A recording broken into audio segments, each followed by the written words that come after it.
Those days when I'm tired or worn out or just basically sick of the grind. What do I do on those days? I go anyways. I get it done, even if I'm just going through the motions. I go through the motions. I don't really want to work out. I work out. I really don't want to hammer on a project. I hammer on the project. Don't really want to get up and get out of bed. I get up and get out of bed. You need to get things done. Yes, it's possible that you can choose your future and direct the course of your life as you run toward your dream. It's necessary that you have goals, that you write those goals down, that you plan, that you think constantly of how you can begin to improve what it is that you're doing. If it's your presentations, if it's your recruiting skills, whatever that is, it's also necessary that you look for ways to always find a way to pull it out when everybody else thinks that you are defeated. That you've got to take personal responsibility to know that in order to become successful, you've got to make it your personal business to do it. It's not easy. It's hard changing your life. You can live your dream. It was hard, ladies and gentlemen. It was very difficult to pick myself up each day believing that I could do it. There were times that I doubted myself. I said, God, why is this happening to me? I'm just trying to take care of my children and my mother. I'm not trying to steal or rob from anybody. Why did this have to happen to me? It was very hard. And here's what I want to say to you. For those of you that have experienced some hardships, don't give up on your dream. No one could have convinced me by holding on, by continuing to push forward, by continuing to run toward my dream, that one day I would have my own talk show. The way to become a millionaire, if you could think of how to become a millionaire, you do it by Friday. You don't have to go that far. All you have to do is think of your God-given gift. All of you can do something somebody will pay you $10 to do. I don't care if it's cutting grass, doing their hair, painting a wall, babysitting, taking care of the elderly, teaching, tutoring. Everybody can do something for $10. This is how I got to this place of success. My jokes were $25 a night. I made that for a long time. Whatever you do to make $10, this gift that God has given you at birth, because God never created a soul he didn't give a gift to. All of you have one. I don't care if it's frying chicken. Some of you fry chicken better than anybody else, bake pie, do hair, something. Do whatever it is for $10. After you make the $10, I want you to do it 10 more times. You'll now have $100. After you make $100, whatever you did to make the $100, that $10 idea, I want you to do it 10 more times. You're gonna have $1,000.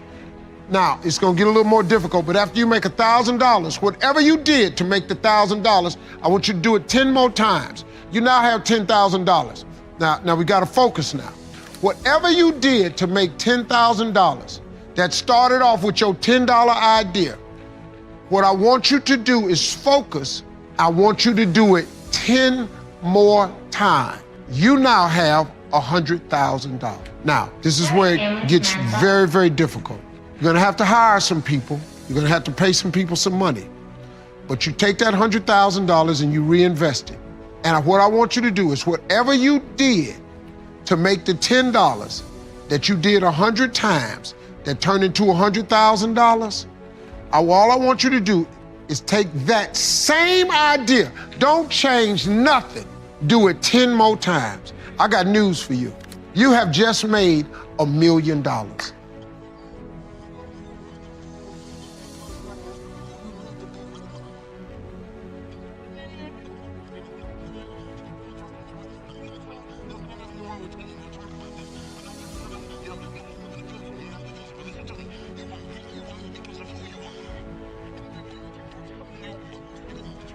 I'll never forget the day I was like, yo, I'm ready. Like, for real, I'm ready to go global. I'm ready to change people's lives. I will never forget the day I was like, woo, I'm ready to take my game to a whole other level. I remember, now you gotta remember, I'm a man of faith.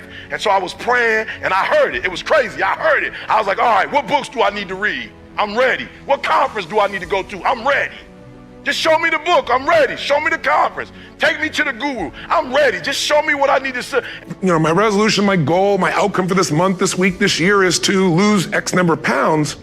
That's okay, but it's not very compelling. It has to be a compelling vision. It's got to have something that has the power to pull you, not something you have to push yourself to do. Those are two different kinds of motivation. Push requires willpower, and willpower never lasts. What will last is pull.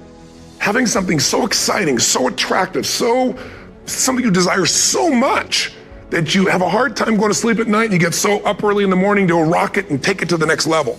That's what you're looking to create. And that isn't easy to get.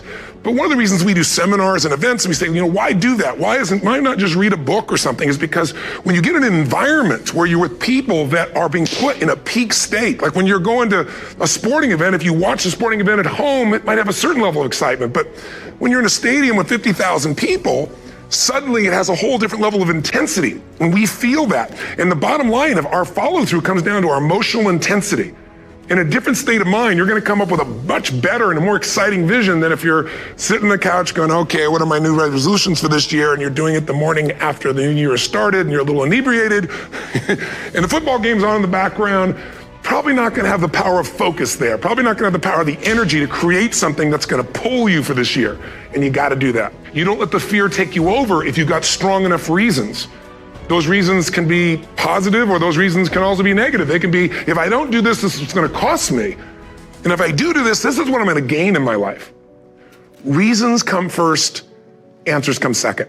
If you get a compelling vision and you got strong enough reasons that will push you through the tough times, you're going to do things other people don't do. Instead of collapsing, even if you get off target, you won't go, oh, I blew it. You'll get right back on target, make the change, make things happen. And I know you've done this in many areas of your life. Just think about it again. I'm not teaching you something really new here today. I just want to remind you of what your soul knows. You got to change, you got to improve, and you got to go through a simple process fundamentally to make that progress. First step, vision that's compelling. Second step, make sure that there's strong enough reasons to follow through. Third step, you got to review it and feel it every day. I mean, anything. Have you ever had this happen in your life? Has there been anything in your life that you've ever wanted so badly? You were so desirous of it. You had such a hunger for it that you couldn't stop thinking about it. Could have been a career move, could have been when you were a kid, a car, it could have been a relationship, it could have been anything, but you were obsessed. You wanted to make this happen. You wanted to attract this to your life. You just wanted something. And you didn't even know how to get it. But it was so compelling to you. You kept thinking about it every day, envisioning it, imagining it, feeling it. And then stuff happened.